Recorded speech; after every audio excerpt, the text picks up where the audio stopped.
నమస్కారం. చట్టసభల్లో వనిత కార్యక్రమానికి స్వాగతం. Telugu Desam party Chittoor MLA DA Satyaprabha garu మనతో ఉన్నారు. ఆమెతో మాట్లాడి ఆమె రాజకీయ ప్రవేశం, జీవిత విశేషాలు, ఆశలు, ఆశయాల గురించి తెలుసుకుందాం.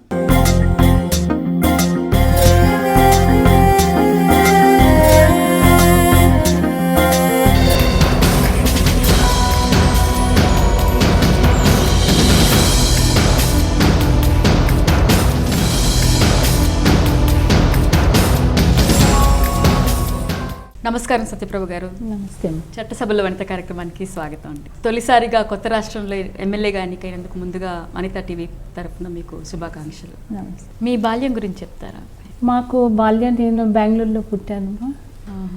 మాకు బాల్యం అంటే స్కూల్కి వెళ్ళడం, మా లీవ్లు వచ్చినప్పుడు పుట్టపర్తికి వెళ్ళడం, స్వామి దగ్గర ఉండడం, అంతే. మాకు బాల్యం అట్లే జరిగిపోయింది.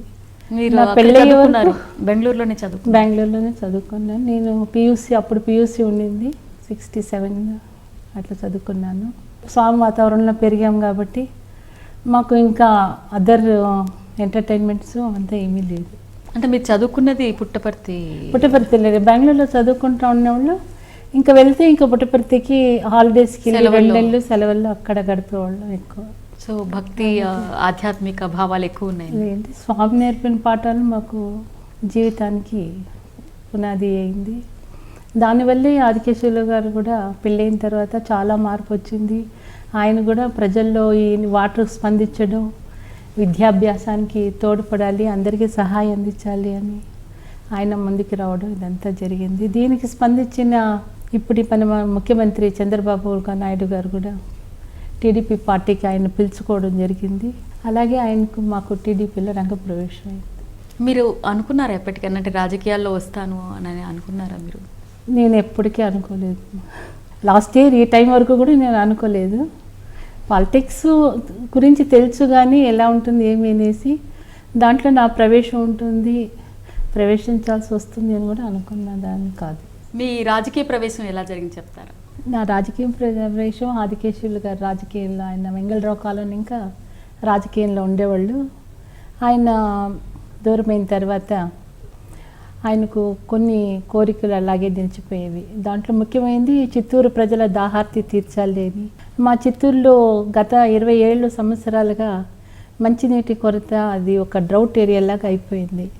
దానికోసం మనం రాజకీయంలో ప్రవేశం వల్ల ఉపయోగపడుతుంది, ఈ పుర ప్రజలకు మంచినీరు దాహార్తిని తీర్చగలిగే వాళ్ళు అవుతామనేసి చిత్తూరులో రాజకీయాలకి ఆదికేశవులు గారికి మంచి పేరే ఉండింది కాబట్టి, ఆయన దూరమైనారు కాబట్టి గెలుపు తథ్యం అనే దాంట్లో అప్పట్లో అక్కడ కొద్దిగా జాతీయ పరంగా కొన్ని నాయకులతో గొడవలు పడినప్పుడు చంద్రబాబు గారు కంటెస్ట్ చేయమని చెప్పారు.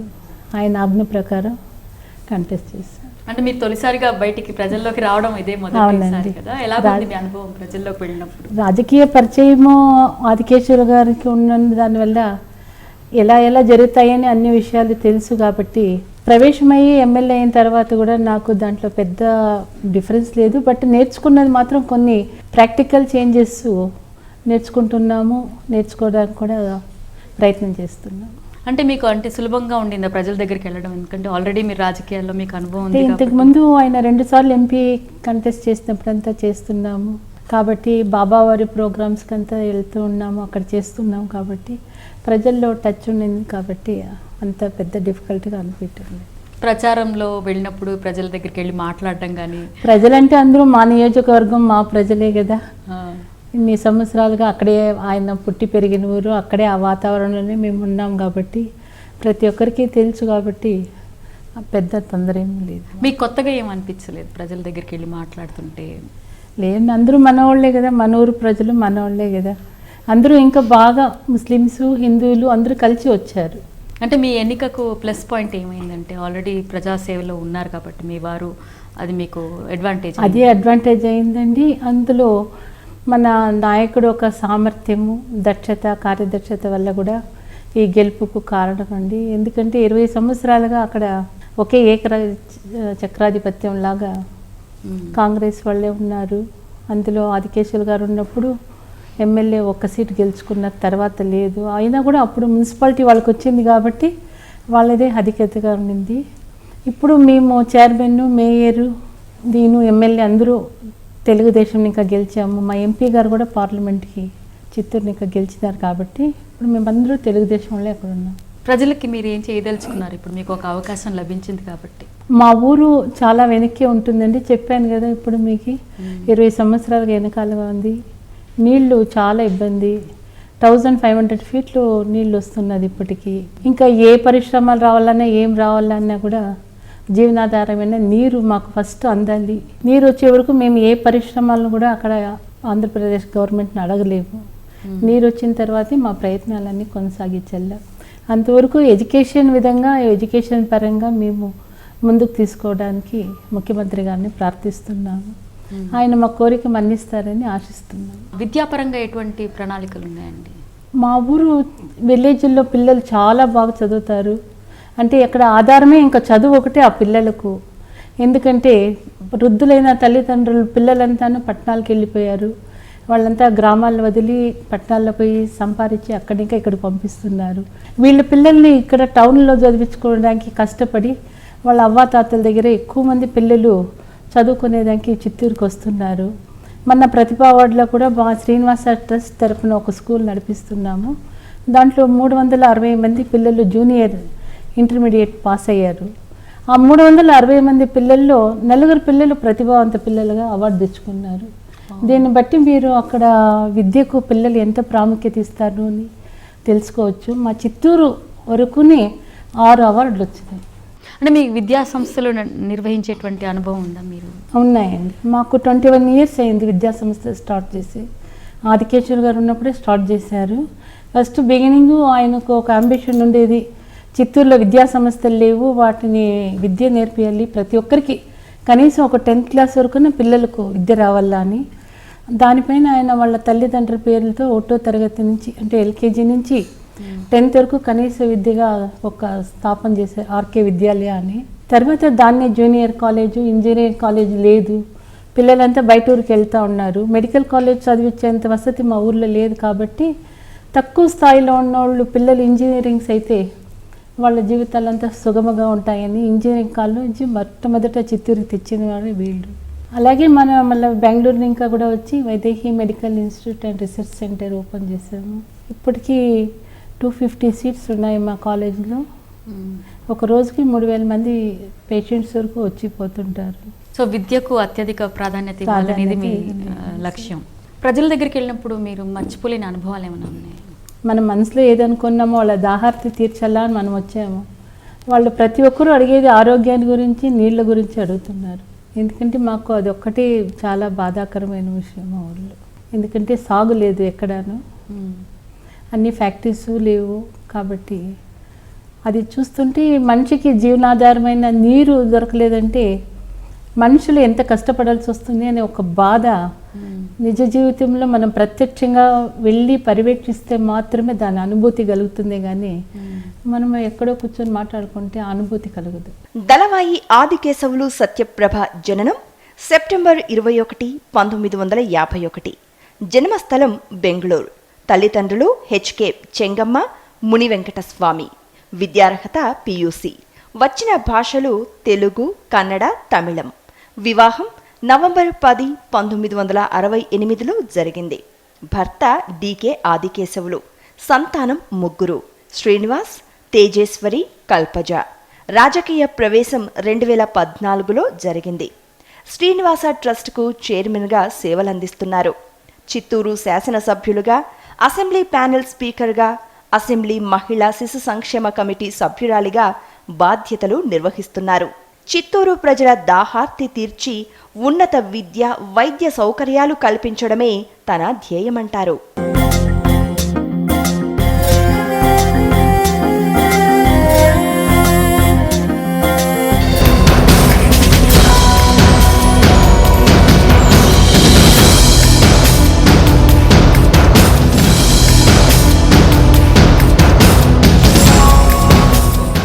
తొలిసారి అసెంబ్లీలో ప్రవేశించినప్పుడు మీ అనుభవం ఏ విధంగా ఉంది? అనుభవం అనేది ఒక అనుభూతి అనేది అది అనుభవించేటప్పుడు మాత్రమే ఆ అనుభూతి కలుగుతుందే కానీ దాన్ని వివరించి చెప్పడానికి అవదు కదా. అలాంటి అనుభూతే నాకు కలిగింది. అంటే ప్రజాప్రతినిధిగా ఇక్కడ కూర్చున్నాము, మనకు మన పైన ఒక గురుతర బాధ్యత ఉంది అని మీకు అనిపిస్తుంది కదా. ఎందుకంటే అసెంబ్లీ అంటే ఒక సమావేశం, ప్రజల దేవాలయం, అది ప్రజాసేవ దేవాలయం అంటారు. అటువంటి దేవాలయంలో ప్రవేశించేటప్పుడు మనం అందరికీ న్యాయం చేయగలమా అనే ఒక భావన, ఒక తీపి అనుభూతి అప్పుడు కలుగుతుంది. ఎలా కనిపిస్తుంది అంటే ఈ సమావేశాల్లో పరస్పరం వాగ్యుద్ధాలు జరుగుతున్నాయి, మనం చూస్తున్నాం అసెంబ్లీ సమావేశాల్లో. వాగ్వాదాలంటే కొంతమందికి అక్కడ ఆ డిసిప్లిన్ తెలియదు, కొంతమంది తెలుసుకున్న వాళ్ళు సైలెంట్గా ఉన్నవాళ్ళు వాళ్ళల్లో ఉన్నారు, కొంతమంది వాగ్వాదాలు చేస్తుంటారు, వాళ్ళు కాలక్రమేణా సరిపోవచ్చు. అంటే ఇక్కడ ప్రజలకి కావాల్సిన సమస్యలను చర్చించుకునే వేదిక కానీ వ్యక్తిగత దూషణకు పోకూడదు అనేటువంటి ఉద్దేశాలు అందరిలోనూ కలగాలి. దాన్ని కలిగించే ఏర్పాటు దక్ష నాయకత్వం కలిగిన చంద్రబాబు నాయుడు గారు. ఎందుకంటే ఆయన ప్రజానాయకుడిగా 10 సంవత్సరాలు ఉన్నాడు, ప్రతిపక్ష పాలనలో కూడా 10 సంవత్సరాల అనుభవం ఉంది. ఎక్కువ అనుభవము రాజకీయంలో 20 సంవత్సరాలు ఆయనకు దాంట్లోనే గడిచిపోయింది. 7వసారి ఆయన అసెంబ్లీకి ఇప్పుడు గెలిచి వచ్చారు. మంచి అనుభవం గల వ్యక్తి కాబట్టి ఎటువంటి వాళ్ళైనా కూడా తన సామర్థ్యతతో ముందుకు తీసుకెళ్తారనేసి భావన. ఇప్పుడు మహిళలు రాజకీయాల్లోకి వస్తే ఎటువంటి మార్పు ఉంటుంది? మహిళలు రాజకీయాల్లోకి తప్పకుండా రావాలి. ఇప్పుడే మీకంతా తెలుసు, ఇప్పుడు 50% రిజర్వేషన్ మన గవర్నమెంట్ వాళ్ళు ఇచ్చారు. అదే రాజస్థాన్లో అయితే వాళ్ళు 55 ఇచ్చారు. ఇంకా అధికంగా ఇస్తే కూడా మంచిగా చేస్తారు. అంటే మహిళలు ఎక్కువ సంఖ్యలో వస్తే రాజకీయాల్లో వాళ్ళు ఒక నిబద్ధతతో పనిచేస్తారా, నిజాయితీగా పనిచేస్తారు? ఖండితంగా చేస్తారు. ఎందుకంటే women is the heart beat of home అంటారు. కాబట్టి మహిళ ఎక్కడ ఉంటుందో అక్కడ తప్పకుండా ఆ ప్రోగ్రెస్ అనేది కనబడుతుంది. ఎందుకంటే ఒక ఇంటిని తను మెయింటైన్ చేస్తుంది కాబట్టి ప్రజా సమస్యలు కూడా ఈజీగా తెలుసుకోగలుగుతుంది. రాజకీయ కుటుంబంలోంచి కాకుండా మామూలుగా సాధారణంగా వచ్చే మహిళలకి అవకాశాలు ఉన్నాయా అంటారా రాజకీయాల్లో? ప్రతి ఒక్కరికి ఉంటుంది మా అవకాశం, వాళ్ళు తెచ్చుకునే దాంట్లో కూడా ఉంటుంది. ఇప్పుడు ప్రజాప్రతినిధిగా ఉన్నారు, ఎల్లప్పుడూ ప్రజలకి అందుబాటులో ఉండాలి, వాళ్ళ సమస్యలన్నీ చెప్పుకుంటుంటారు నియోజకవర్గం నుంచి. అంటే ఉదయం మీకు ఒక టైం అంటూ ఉండదు, మీకు అది శ్రమగా అనిపిస్తుందా, లేక ప్రజల దగ్గర ఉంటే మీకు అలసట అనిపించదా?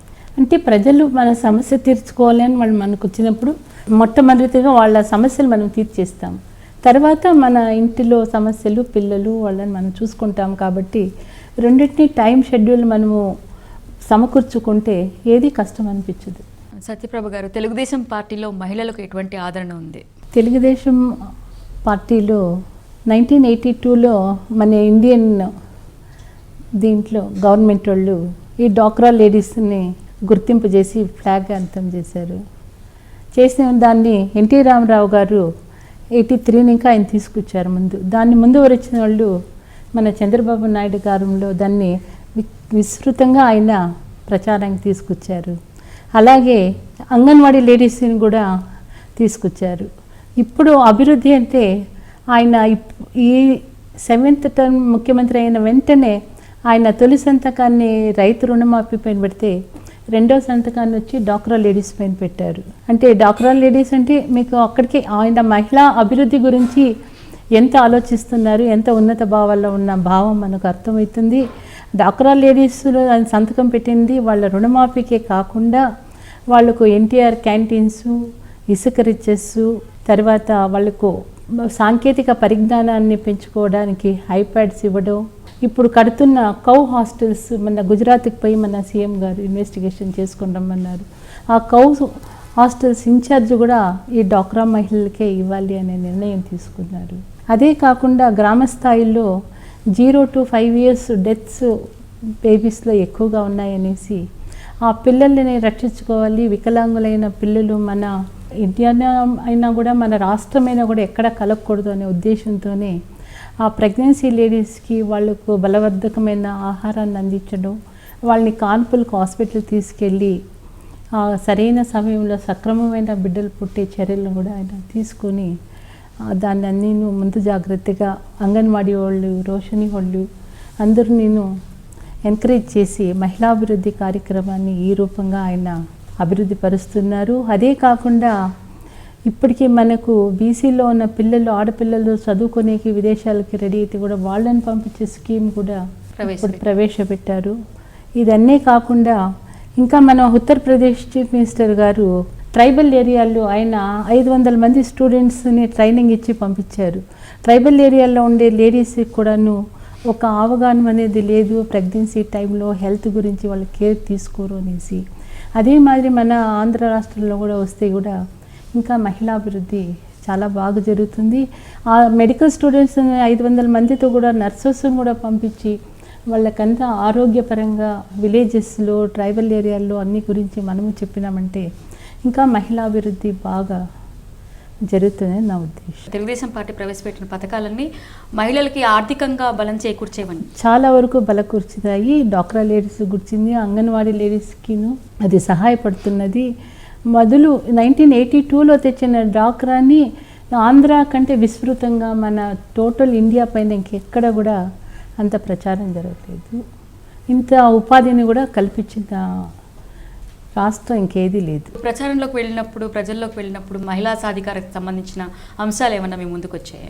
మహిళా సాధికారత అంశాల కంటే కూడా చాలా వరకు ఆదికేశ్వర గారు ఎంపీగా ఉండి ఓడిపోయిన తర్వాత ఈ చిత్తూరులో వాటర్ ప్రాబ్లం చూసి ఆయన 1400 బోర్స్ వేశారు. బోర్స్ వేసి ట్యాంక్ కట్టి 5 నియోజకవర్గాల్లో కూడా కట్టారు. కట్టినప్పుడు ఆ ఊర్లో ప్రచారానికి మా చిత్తూరు కాన్స్టిట్యూట్ వరకు నేను వెళ్ళేదాన్ని. వెళితే అప్పుడు వాళ్ళకు నేను ఎవరు అని సత్యప్రభ అంటే వాళ్ళకు ఒక ఎమ్మెల్యేగా ఒక లేడీ క్యాండిడేట్గా గుర్తొచ్చిందే కానీ పక్కన వచ్చిన పెద్ద మనుషులు పార్టీ వాళ్ళు ఆదికేశ్వర నాయుడు భార్య ఎక్కడికి అయ్యో ఆయన అమ్మ ఆ ట్యాంక్ ఆయనే కట్టారు, ఆయన ఈ బండ మీద కూర్చొని నీళ్లు పడే వరకు కాసుకొని ఆ నీళ్ళు తాగి రుచి చూసి బాగా వచ్చినాయని వెళ్ళేవారు అని చెప్పేటప్పుడు ఒక వింతైన మధురానుభూతి కలిగేది. అదే కాకుండా చిత్తూరులో ఝాన్సీ లక్ష్మి గారి తర్వాత లేడీ క్యాండిడేట్ కాబట్టి దీర్ఘకాలంగా లేడీస్ లేదు కాబట్టి లేడీస్ వస్తే బాగుంటుంది అనే ఉద్దేశంతో కూడా వాళ్ళు తెలుగుదేశం పార్టీని గెలిపించుకున్నారు. మహిళలు కూడా బాగా వచ్చారండి. ఒక లేడీస్ ప్రచారానికి ఒక ముస్లిం లేడీసే ఒక 4000 వరకు ప్రొసెషన్ పెట్టుకున్నారు ఒకరోజు. ఎందుకంటే వాళ్ళు గోషా కదా, గోషా లేడీస్ ఎప్పుడు బయట రారు. వాళ్ళు జెంట్స్తో కాకుండా ఓన్లీ లేడీసే వచ్చారు ఒకరోజు ప్రచారానికి. అంటే ఒక మహిళా అభ్యర్థి ఉంది కాబట్టి వాళ్ళందరూ గెలిపించుకోవాలనే ఉద్దేశంతో వాళ్ళు వచ్చారు. దళవాయి ఆదికేశవులు సత్యప్రభ అభిమాన నేత వివేకానంద స్వామి. కనకాంబరం రంగంటే ఎంతో ఇష్టమంటారు. నచ్చిన ఆహారం పులిహోర. USA, UKలలో పర్యటించడం తనకెంతో హాయినిస్తుంది అంటారు. భక్తి ఉంది. ఆరాధ్య దైవం వెంకటేశ్వర స్వామి, సాయిబాబా. మెచ్చిన పుస్తకం వివేకానంద స్వామి పుస్తకాలు. అభిమాన రచయిత్రి ఎద్దనపూడి సులోచనారాణి. రచయిత ఎండమూరి వీరేంద్రనాథులు. నచ్చిన సినిమా లవకుశ, శ్రీకృష్ణ పాండవీయం. అభిమాన నటి సావిత్రి, నటుడు NTR. సంగీతమంటే మక్కువంటారు. అభిమాన గాయని చిత్ర, గాయకుడు SP బాలసుబ్రహ్మణ్యం. నచ్చిన పాట దోని సాగలి ముందే హొగలి దూరతి అనే కన్నడ పాట. సాయిబాబా తన స్ఫూర్తి ప్రదాత అంటారు.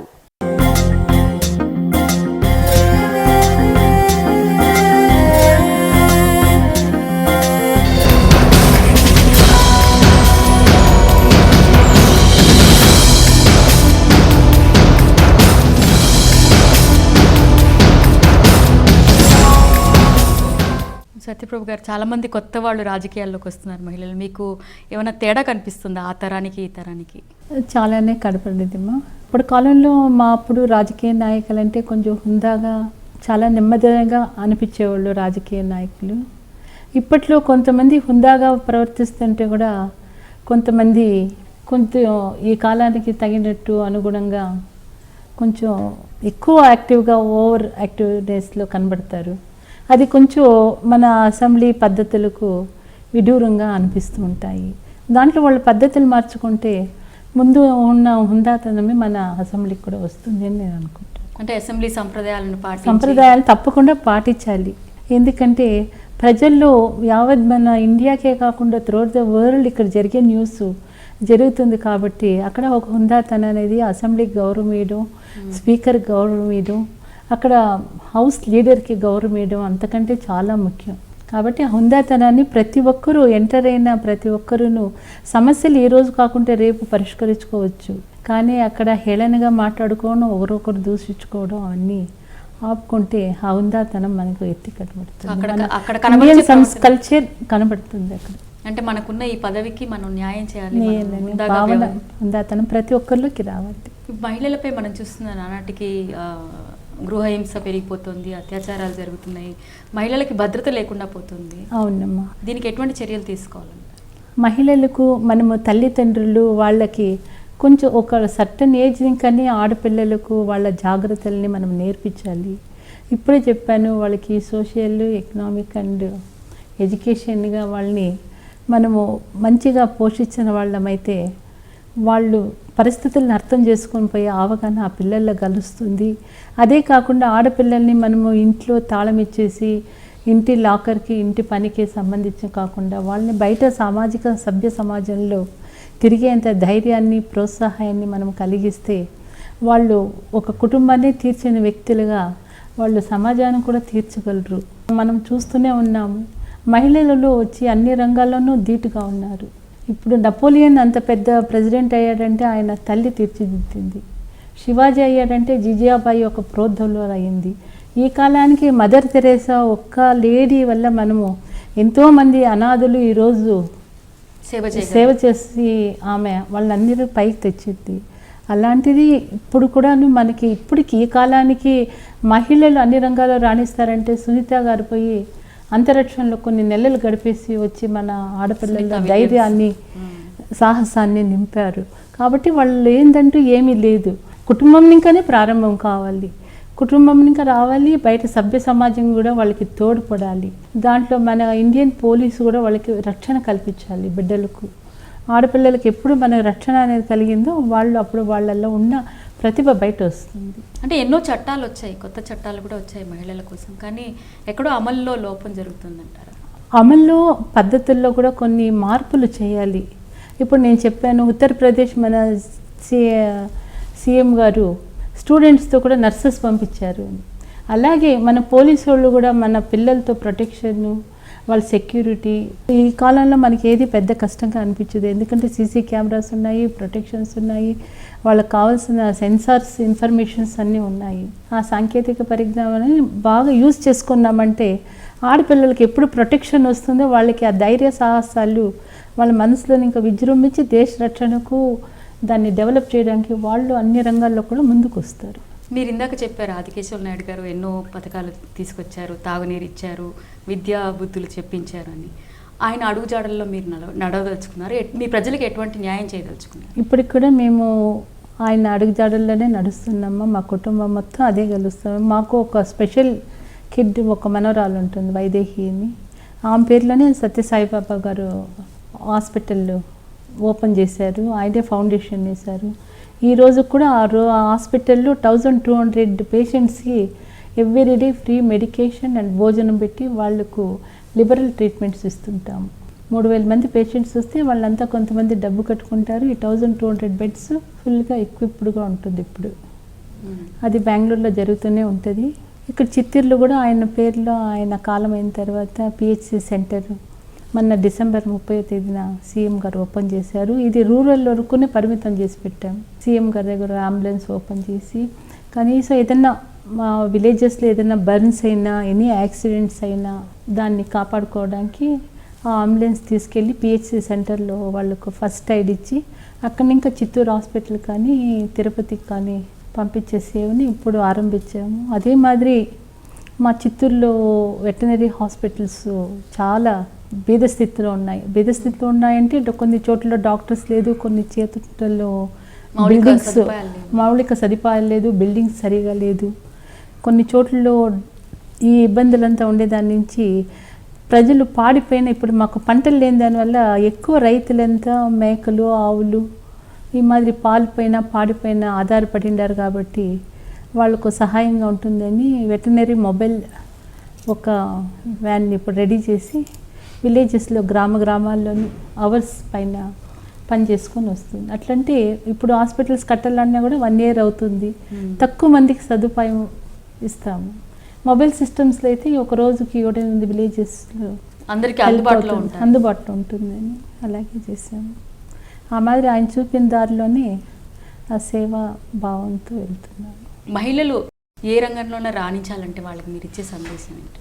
మహిళలు వాళ్ళు స్ట్రాంగ్గా ఉండాలి. మనం ఇచ్చే ఆస్తులు నాగలు ఎప్పుడు మన ఆడబిడ్డలకు ఉపయోగపడవు. సోషల్లీ, ఎకనామిక్ అండ్ వాళ్ళు ఎడ్యుకేషనల్లీ వాళ్ళు బాగా డెవలప్ అవ్వాలి. దానికి వాళ్ళ తల్లిదండ్రులు వాళ్ళకు మంచి కృషినివ్వాలి. కృషినిచ్చి నేర్పించిన ప్రతి ఆడబిడ్డ కూడా వాళ్ళ ఎంపవర్మెంట్లో రాణిస్తారు. సత్యప్రభ గారు చక్కని విషయాలు చెప్పారండి. మీ స్ఫూర్తితో మహిళలందరూ కూడా సేవా దృక్పథంతో ఆర్థికంగా నిలదొక్కునే భావనతో విద్య, వైద్యం అన్నీ అలవర్చుకుని సమాజానికి తోడ్పడతారని ఆశిస్తున్నాం. నమస్కారం. నమస్తే.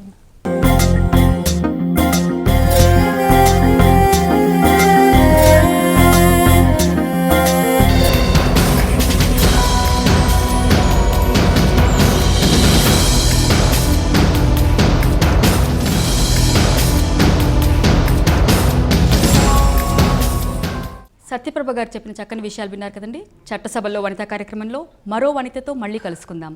అంతవరకు సెలవు. నమస్కారం.